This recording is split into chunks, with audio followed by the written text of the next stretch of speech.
Hello, congratulations on becoming a semifinalist for the CLS program. My name is Bo Knutson, and I am Program Officer for Portuguese, Swahili, and Turkic Language Institutes here on the CLS team. And I'm Sejong Kim. I'm the Program Officer for Indonesian, Japanese, and Korean. A big part of your study abroad experience is traveling to and from your host country. So our team has put together a list of 10 most important things about travel and the CLS program for you to know if you are selected as finalist. Number 10, get oriented in Washington, D.C. I can think of no better way to get oriented than to start in the nation's capital. As part of the CLS program, all students will travel to Washington, D.C. and attend a mandatory pre-departure orientation, or PDO. This is a great chance to meet the students you'll be studying with, as well as learn valuable information that will help prepare you for your study abroad experience. You won't be allowed to skip this orientation or arrange alternate travel arrangements to the country where you'll be studying.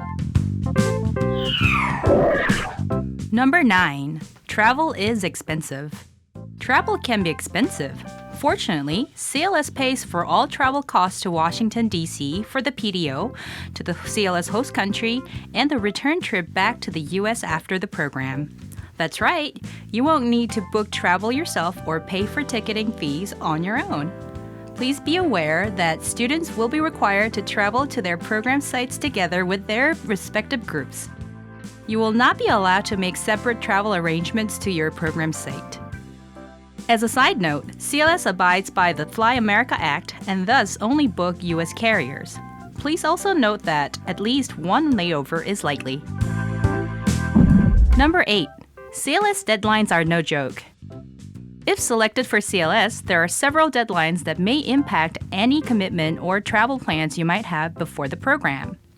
Missing a deadline can mean losing the opportunity to go on the CLS program. There are deadlines for medical review processes, as well as for visas and other important documents. Preparing these things takes a lot more time than you might expect. For example, the medical review process requires coordination with a medical professional, and it can be challenging to book a timely appointment. Students selected as finalists should check their emails often to make sure they are staying on top of deadlines. We'll cover the kinds of documents and materials that CLS finalists will need to submit in our video, What to Expect If You Are Selected. Number 7, your passport to success. It's not just a metaphor. You'll actually need to apply for a U.S. passport if you don't already have one, and this can take weeks to months. Please note that passport fees are not covered by CLS, and students may be required to pay a fee to expedite their passport and application in some cases. In addition, many students will need to apply for a visa depending on the country of study. This visa process can be complex and long. We go into more detail on passport and visa applications and how CLS will help in this process in the video, Mistakes to Avoid When Preparing for CLS. Number 6. Choose your airport. If selected for CLS, all finalists will be required to complete a travel information form where they list their starting and ending airports. The starting airport is where you'll be initially leaving from prior to the pre-departure orientation in Washington, D.C., and the ending airport is where you'll fly back to after the program ends. Your starting and ending airports can be different. That brings us to the next item on our top 10 list.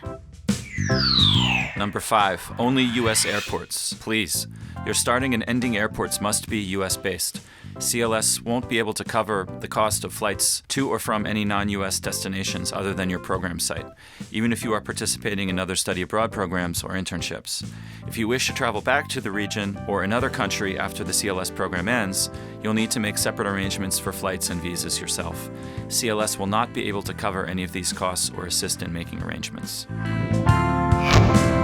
Number 4, check your ID. According to the Real ID Act, federal law requires that all travelers have a Real ID compliant form of identification, such as a passport, when traveling. However, in some cases, students will be required to send their passports to CLS for visa processing and will not have their passports returned to them until the pre-departure orientation in Washington, D.C. In this case, you will need to make sure that you have an alternate form of identification that is compliant with the Real ID Act. In many cases, your state's driver's license will be adequate, but please check and make sure by visiting the Department of Homeland Security's website at www.dhs.gov/real-ID. Number 3, see the country. You are probably excited to explore your host country, and in most cases, there will be some free weekends for independent travel.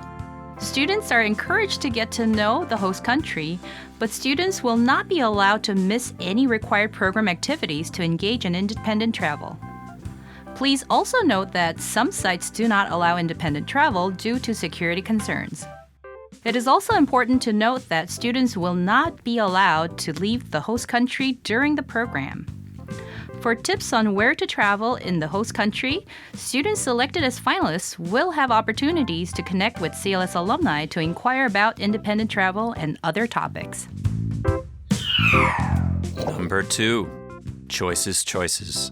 Students will need to consider any commitments that they may have before and after the CLS program, such as other study abroad programs, internships, orientations, academic programs, jobs, or other commitments. As CLS is an intensive program, no part of the program may be missed as a result of scheduling conflicts. In cases where there are overlapping dates between CLS and other commitments, it may be necessary for you to make a difficult choice and decline the award. There are no negative consequences for declining the award within the accept-decline period, and you're welcome to apply for CLS again in the future. Number 1, it's a language, not a country. Remember, CLS applicants have applied for a language, not to a specific country or city. Assignments are made based on a variety of factors, and we are not able to take individual requests. Students will be placed at sites after being selected as finalists, and thus will not be notified as to their destination until sometime in the spring. Students should keep this in mind and not make any country-specific preparations until then. I hope this has helped you get a clear picture of what to expect for travel arrangements before, during, and after the CLS program. Good luck in the CLS selection process, and we wish you the best as you pursue your academic and professional goals.